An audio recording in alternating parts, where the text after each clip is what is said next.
அறிவுக்கு இந்த ஆளினார் அழகுராஜா அமெரிக்காவில இருக்க வேண்டியவன்டா. ஏதோ என் கஷ்டகாலம் இந்த வரப்பட்டிக்காட்டுல வந்து பழனியப்பன் சைக்கிள் வீலுக்கு பெண்ட் எடுக்கிற வீலா இது வில்லு மாதிரி இருக்கு. அண்ணே நீங்க பெரிய ஆளுண்ணே. உனக்கு தெரியுது, நம்ம ஊர் ஜனங்களுக்கு தெரியலையே. இதெல்லாம் நீ போய் சொல்லணும்டா. ஆம்பளைங்கிட்ட சொல்லணுங்கிறது முக்கியம் இல்ல, நம்ம ஊர் பொம்பளைங்கிட்ட போய் சொல்லணும்.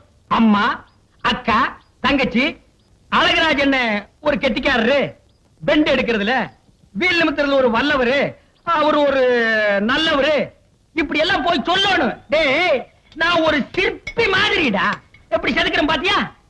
இந்த ஊர்ல உன்னை யாருமே கிட்ட சேர்த்துக்க மாட்டேங்கிறாங்க. என்ன கிட்ட வந்தா நீ கடிச்சு போடுவேன். அப்படி இருந்து உன்னை ஏன் நான் சேர்த்து வச்சிருக்கேன்? இதெல்லாம் போய் சொல்ல வேண்டியதான். ஏண்டா பல்லு விளக்கலையா? விளக்கிட்டே. அதான் இப்படி நாருது. என்னைக்காச்சும் ஒரு நாளைக்கு விளக்கனா இப்படித்தான்டா.